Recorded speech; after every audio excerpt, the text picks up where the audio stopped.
Happy Monday. For those of you in Monday's class or Wednesday as appropriate, today we'll take the second midterm exam.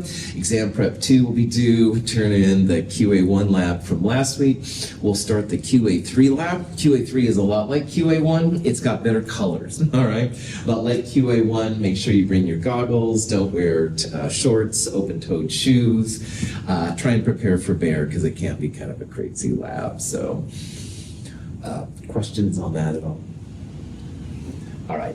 So, in the time we have left in Chem 223, and it's getting down there, we're going to hit some of the remaining chapters. And I just want to talk about real fast about what we're doing in the remainder of Chem 223. Because we are getting down there.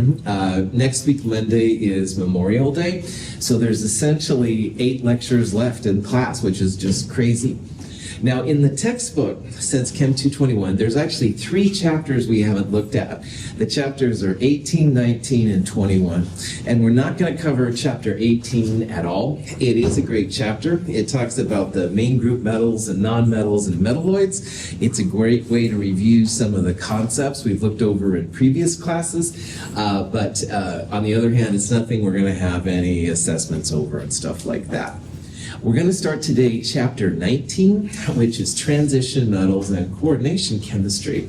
All those complex ions we've been talking about, all of those are going to start coming to play here in this chapter. Now we're only going to look though at sections 19.1 and 19.2. 19.3 is a great chapter, but it's just more fun than we need to deal with during the rest of the quarter. And we will start after chapter 19, we will look at chapter 21. And chapter 21 is on organic chemistry. And a lot of people in this class will take organic chemistry sometime afterwards. Organic chemistry kind of snowed me over when I took it. I won't lie. I went in totally thinking I was really cool and studly after doing pretty well in my equivalent of Chem 221 to Chem 223. And honestly, I just got blown away because of organic chemistry's nomenclature system and the things to expect. So one of the things I've always wanted to do for students is try and give everybody then like heads up as to what you might be getting into. So we'll spend a little time on that too. Should be pretty cool. There's going to be certain types of naming in organic chemistry that I'll want you to learn about. We're hardly going to go over the whole year in a couple days or anything like that, but we will look at that. So kind of think about this as we go through. We're going to kind of hit and miss some of these sections a little bit more than others. Questions on that? Okay, so transition metals and complex ions are kind of the name of the game in this section. A complex ion can also be known as a coordination compound, and that's what we'll talk about. But before we talk about any of those, we've got to look a little bit more at the good old transition metals. And transition metals are really powerful.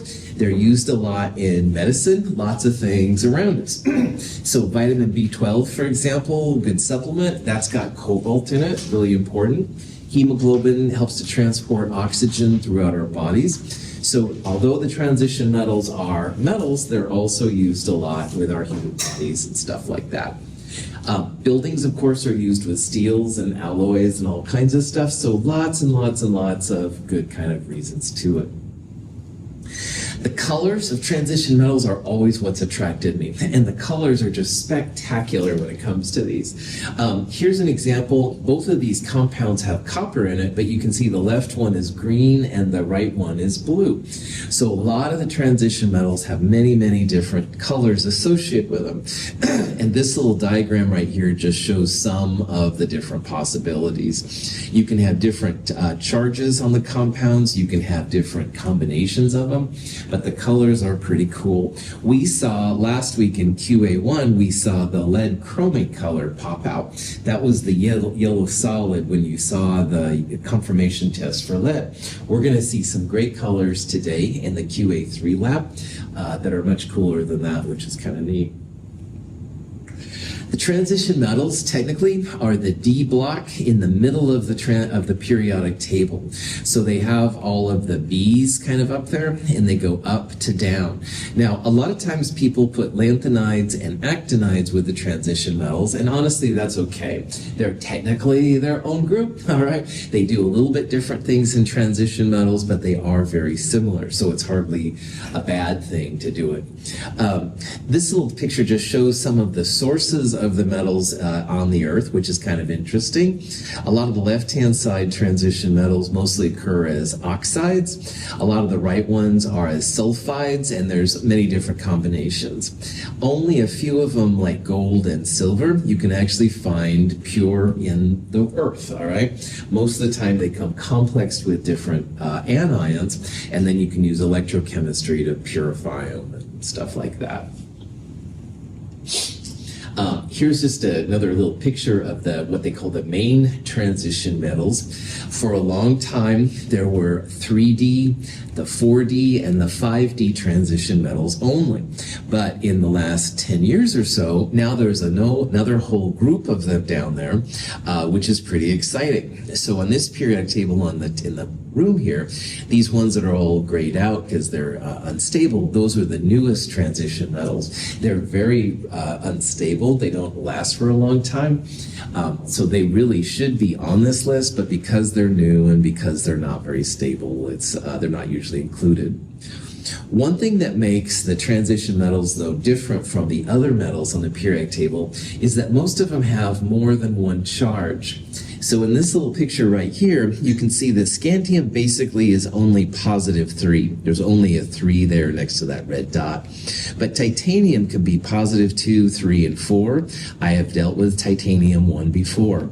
Vanadium is all over the place, as well as chromium and manganese. So you can see that most of the transition metals have more than one charge possible.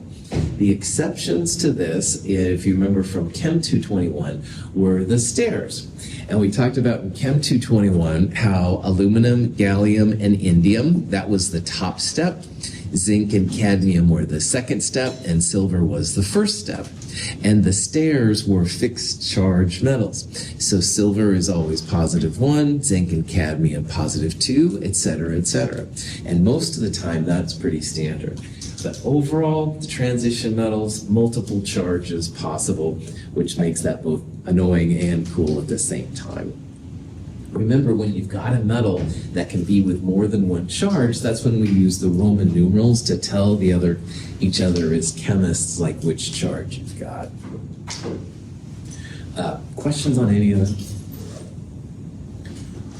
So also from Chem 221, we did electron configurations. You always start with the nearest noble gas, well, if you want to be lazy anyway. So for scandium, you go backwards to argon, then potassium and calcium. Those are the 4s2 electrons, and scandium begins the 3d1. Now, sometimes you see the 4s's on the end, sometimes you see them before the 3ds. Either way is okay. These electron configurations are ready to take electrons out, and we'll see that can be pretty useful. But the important thing is that the scandium is a 3d1 electron. Titanium would have 2 3ds. It's 1, 2 over in the D block. Vanadium would be 3, stuff like that. But then we talked about how pesky chromium actually breaks the N+L rule. And for reasons that aren't explained by the N+L rule, instead of being 3d4, 4s2, chromium is 3d5, 4s1. And honestly, it's not clear why that's happening. If you were to put down on an answer for me that chromium was 3d4, 4s2, I would absolutely take it. That's the expected rule. But in reality, some of these begin to break away from our rules. They're not obeying our rules. What's wrong with them?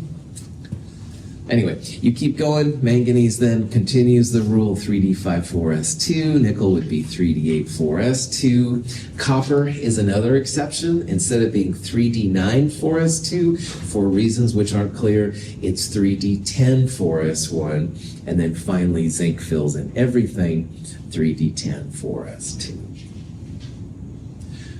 Remember that you can always tell what element it is if it's neutral by adding up the electrons.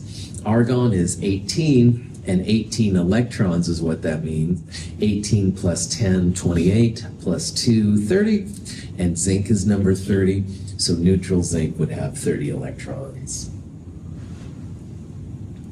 Questions on any of that? Cool.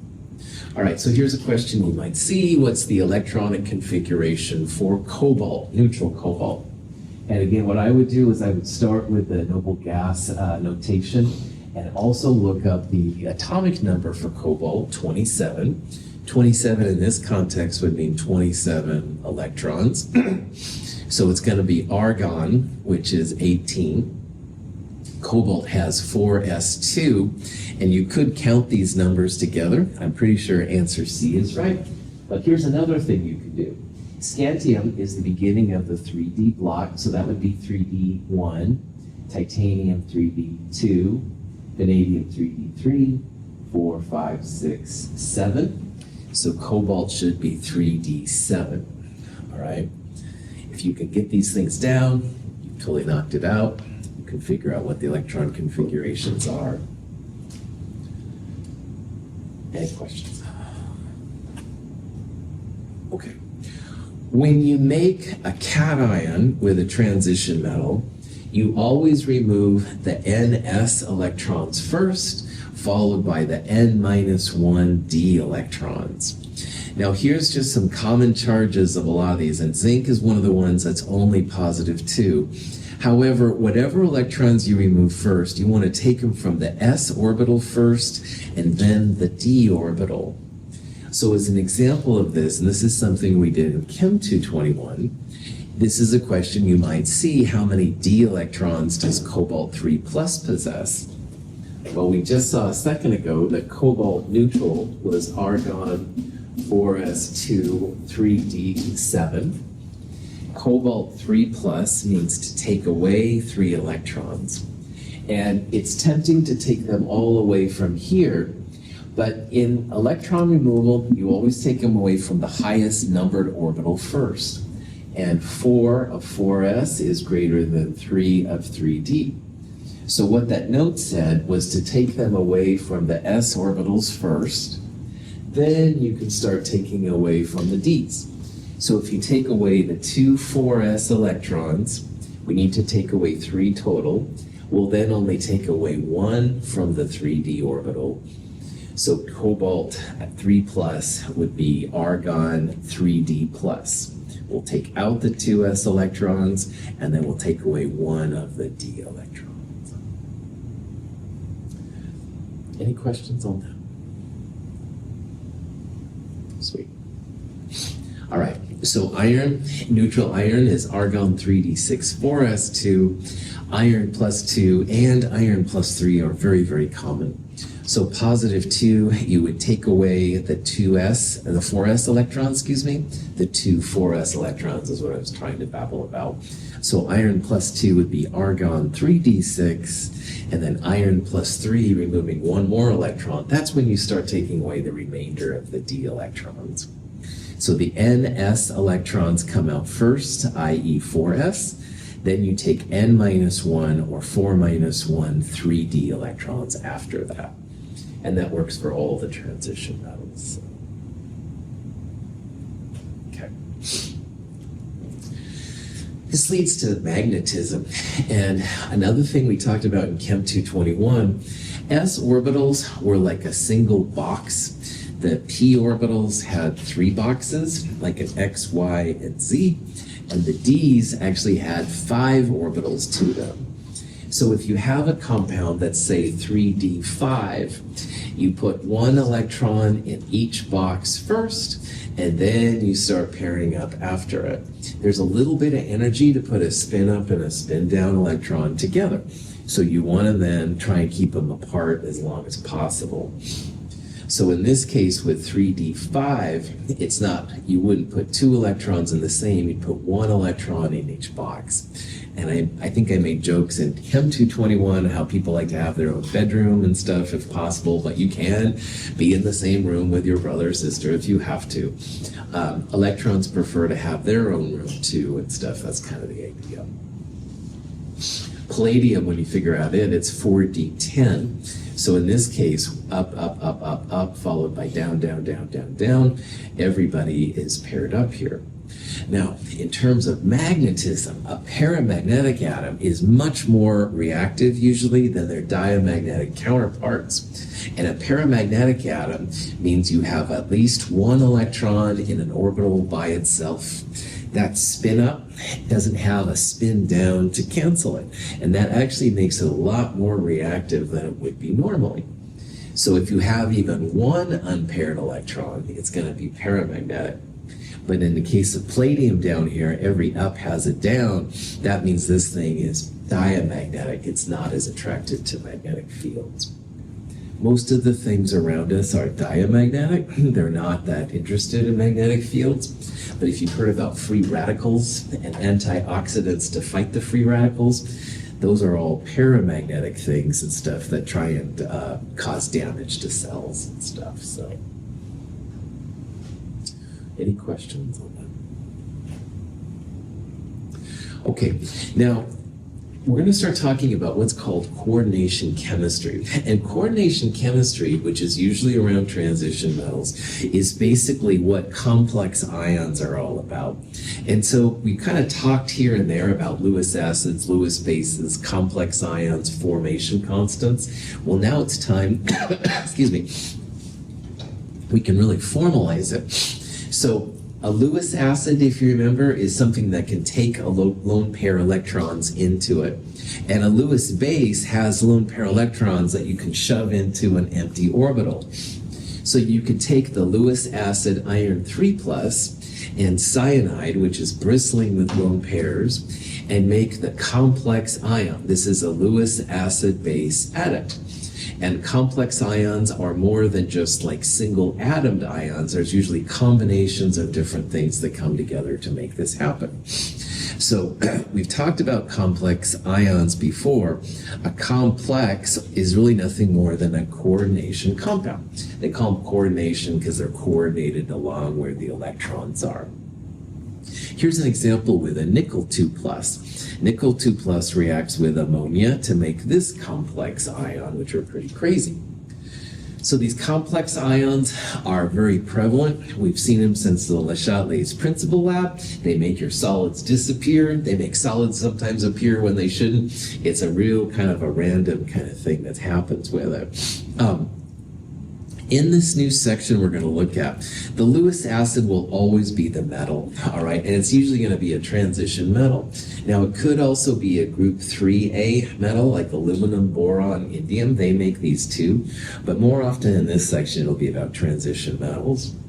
And when it comes to this coordination chemistry, they often refer to the Lewis bases as ligands. And a ligand, that's nothing more than a fancy name for a Lewis base. So it could be a molecule like ammonia, it could be an ion like cyanide, but it's going to be something with lone pairs on it that can shove themselves into the empty metal ion orbitals that are there, which is usually transition metals. All the transition metals make these complex ions with water. And this little picture right here just shows several different transition metal complexes. The metal is scandium, chromium, zinc, whatever. And you can see how their colors are all over the place. So here, for example, is the chromium, which is a really neat blue color.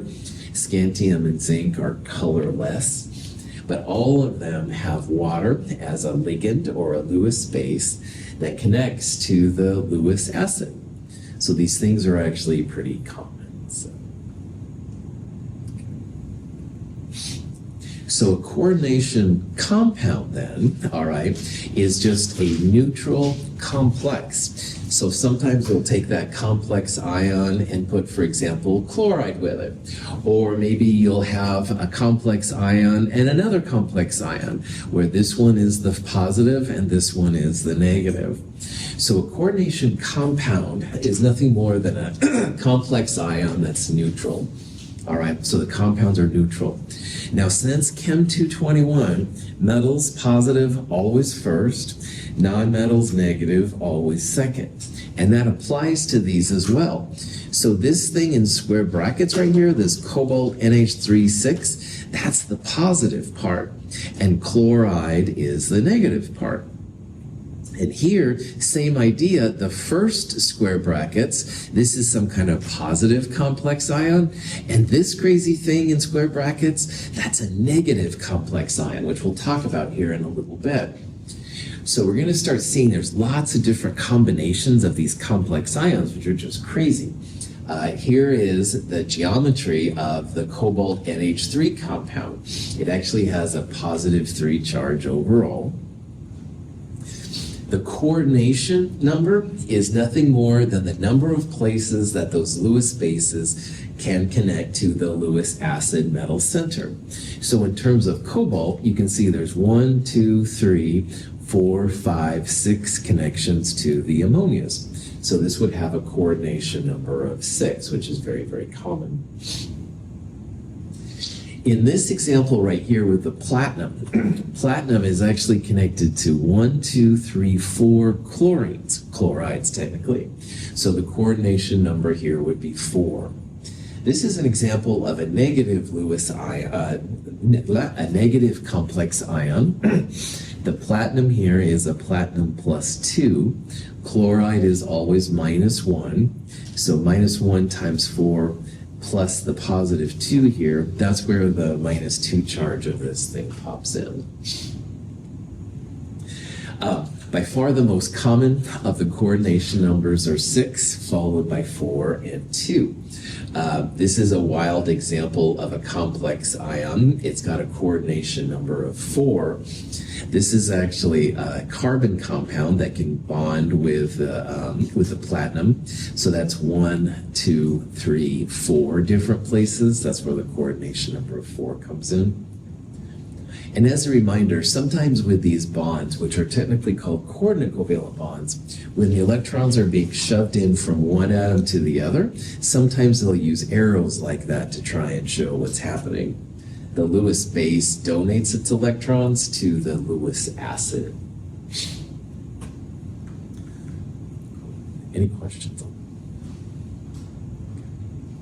All right, so coordination numbers are pretty chill.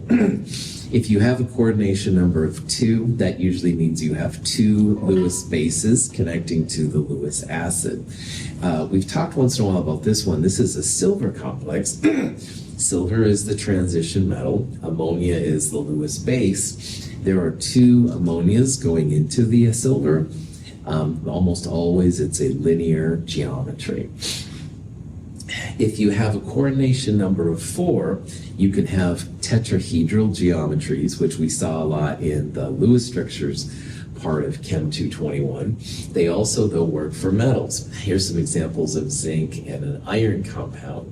So if you wanted to know about this FeCl4, the blue one would be the iron, and these would each be a chlorine pushing in. But in addition to tetrahedral, you often will have square planar geometries as well.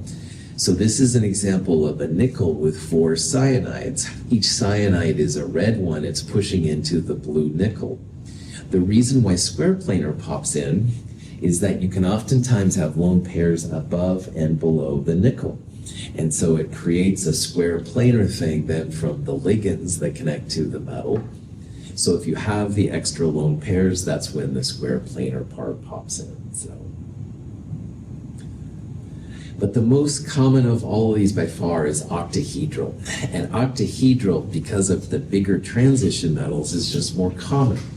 And as an example of one of these that we've seen in the determination of an equilibrium constant lab at the beginning of this class, we looked at FeSen2+.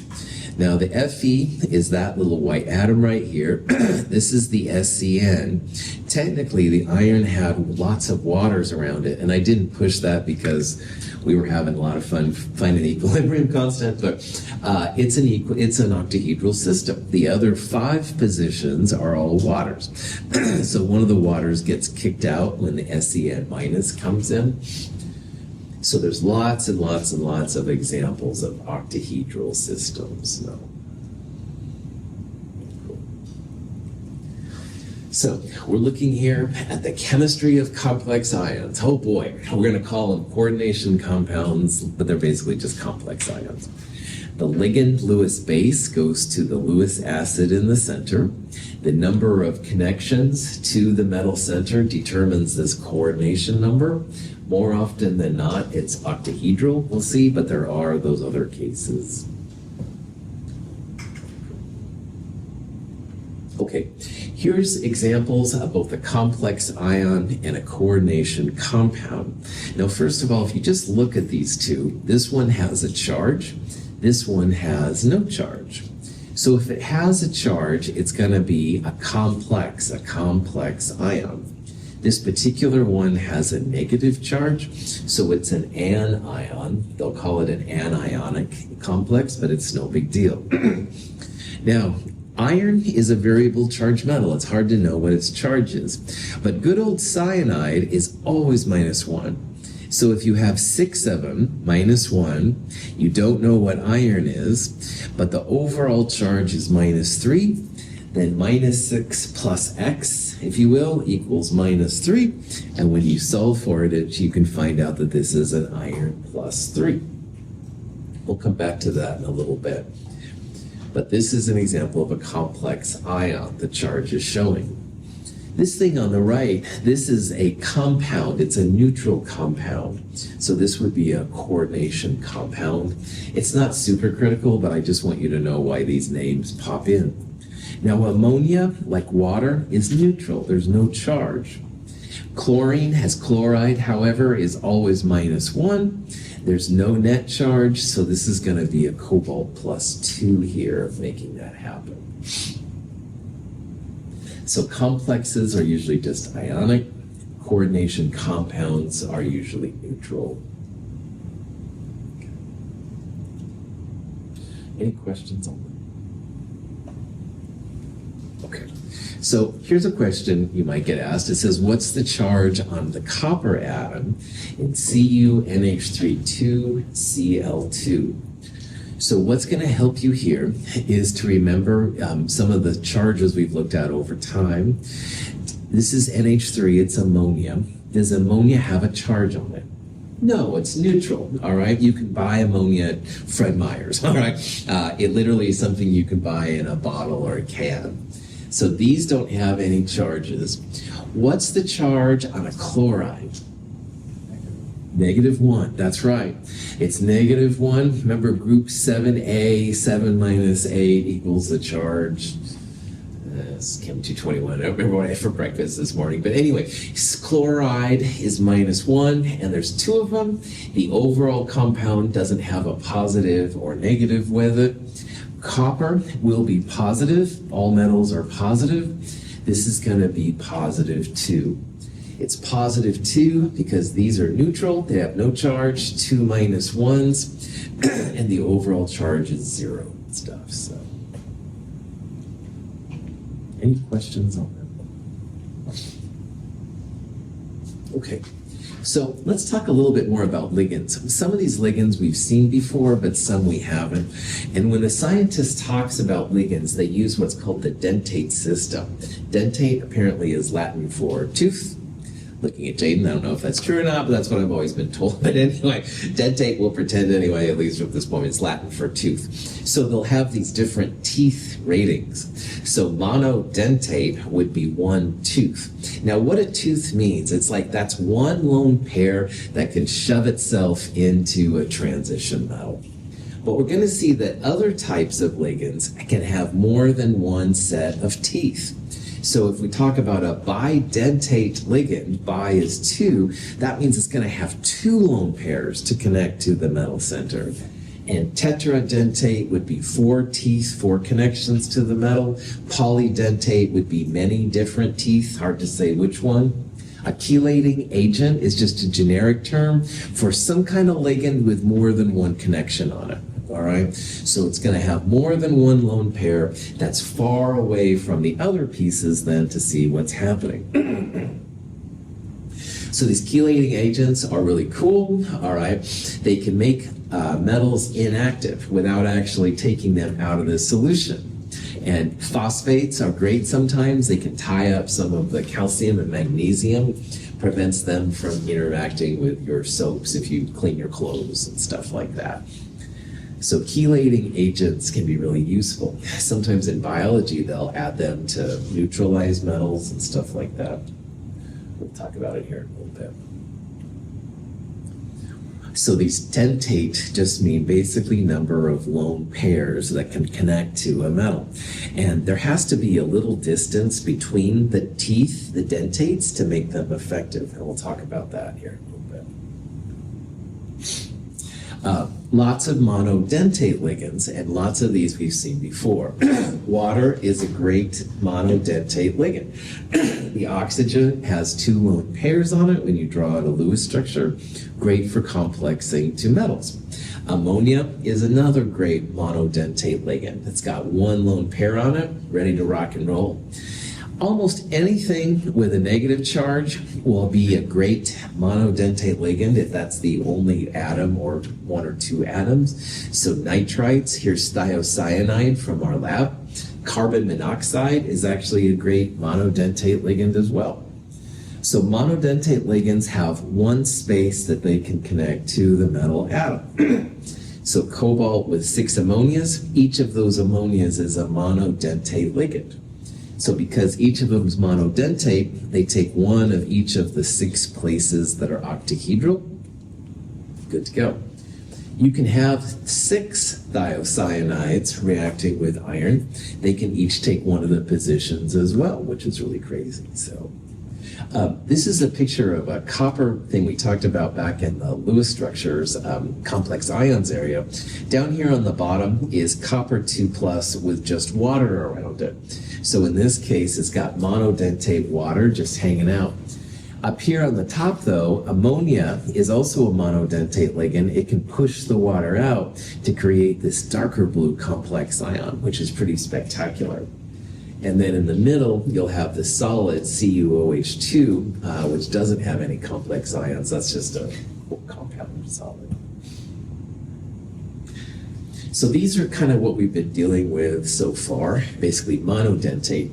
But a more fun example, well, fun being a strange word, perhaps this close to the term. However, an alternative thing you can do is you can have what's called a bidentate ligand. So imagine that instead of just 1 tooth, you have like a double mouth, double-headed thing. Double-headed snake is always my favorite example. And the snake goes, all right, sound effects not necessary.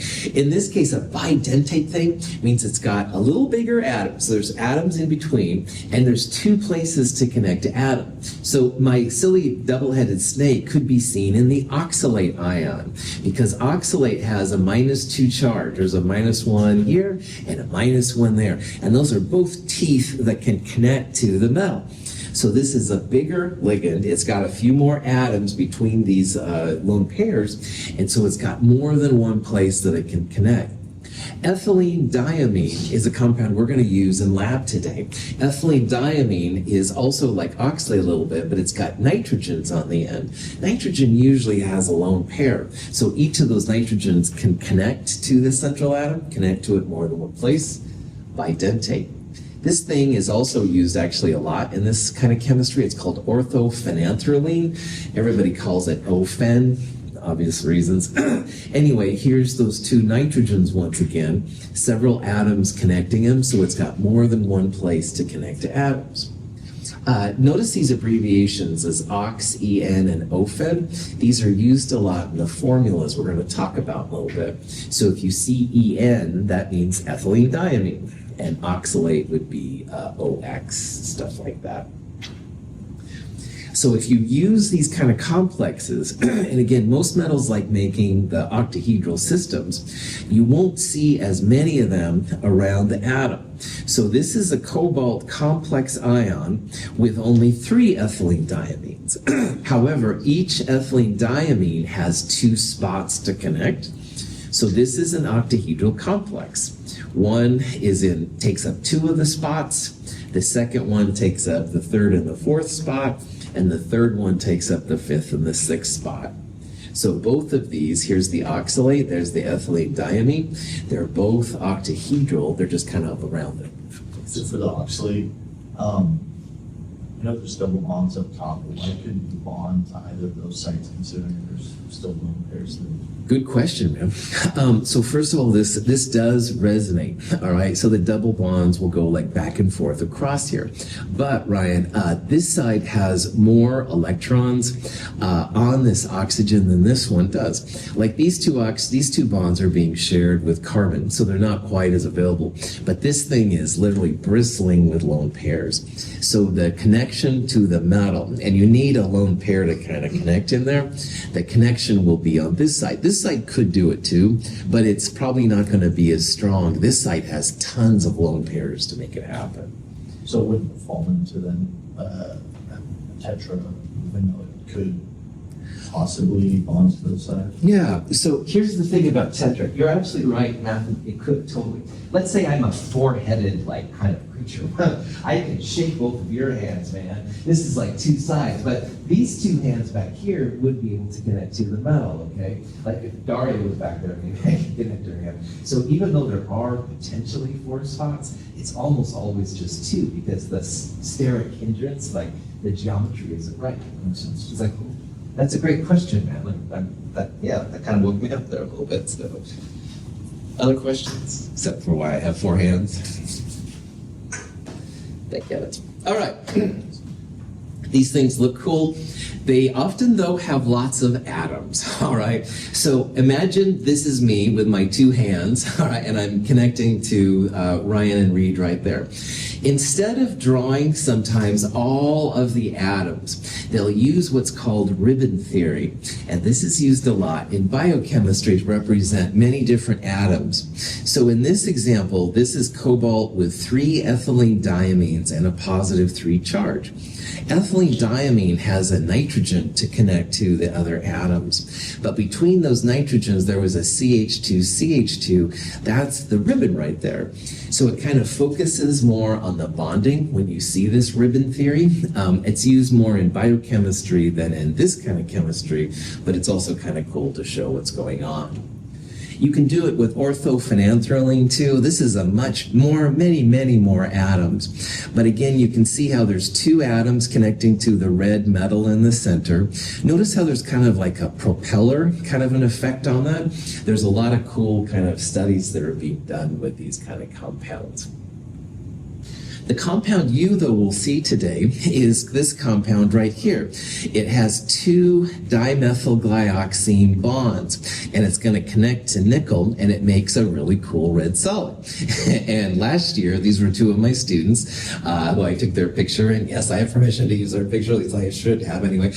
They made this compound, and this is something you're going to see today, too. It's a really spectacular red compound and stuff like that. The official name here, we'll talk about where these names come from, but get ready, this is a fun compound. Notice how it's flat, it's 2-dimensional, all right? The nickel in the middle has electrons above and below, and so it makes a square planar complex instead of a tetrahedral compound. They feel that might be one of the reasons why it's so intensely red. Anyway, something to look forward to, I guess. Questions? Okay, so here's a compound. It's ethylene glycol. And let's say that we wanted to try and figure out how many dentate connections it would have to the central metal atom. And again, you have to have a lone pair to connect to the central atom. And like Ryan was asking just a little bit ago, those things have to be connected somehow between the metal atom. They're like hands, teeth, if you will, to connect. So hopefully you can kind of use your imagination here a little bit to see that potentially this could be a bidentate piece, all right? You could have a connection with this oxygen and a connection with that oxygen. So I guess another question related to that. So if you have 2 coming off this way, 2 coming off this way, if you connect 2 different compounds, then it's still considered bi, but you're just split between 2 different ones? Yes, that's right. You could have like one of these bidentates You could have a tridentate ligand, which would be 3 connections, and a monodentate. So you could have a bi, tri, and a mono in the same octahedral compound. You bet, that's right. Well done. It's kind of cool stuff. So the punchline here is that the number of lone pairs, as long as they're separated from each other, all right, that's going to tell you how many teeth. And Ryan asked a really good question. You could potentially, like for example, have O minus right here with 3 lone pairs, but you have to remember that they have to have enough room to connect to the metal center, and you can't have a metal connect to more than one atom. So that's why this would be a site and this could be a site stuff. Now, one of my favorite, though, of all the dentate ligands is called EDTA. EDTA is something you might have heard of. The fancy name, ethylene diamine tetraacetic acid. EDTA is a lot easier to see. It's a very common polydentate ligand, all right? EDTA is pretty cool. It's a great metal extractor because it makes one-to-one compounds with most of the metals except for group 1A. So the sodiums, potassiums, lithiums doesn't do anything for those. But man, calcium, magnesium, zinc, mercury, and basically every other metal on the periodic table, it does a really great job. And they make stable, water-soluble compounds, so you can usually extract them one way or the other. They have very high formation constants, K sub Fs. So that just means that they are going to form quite readily, all right? And they'll form in preference to most of the other kind of thing. A primary standard means that you can use it straight out of the bottle. You don't have to purify it. You don't have to heat it to get rid of water. You just use it right out of the bottle, which is really cool. However, because I am basically still in middle school, I like it because of Blade. Oh, come on. Brought some equipment. Be a miracle cure. This is EDTA. It's an anticoagulant. We use it to treat blood clots. Now look what happens when you introduce it onto a sample of vampire blood.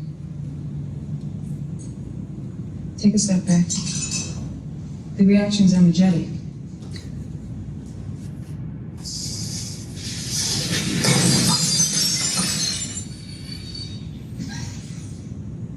Some cure. I didn't say EDTA was a cure, but maybe you could use it to explode some vampire heads.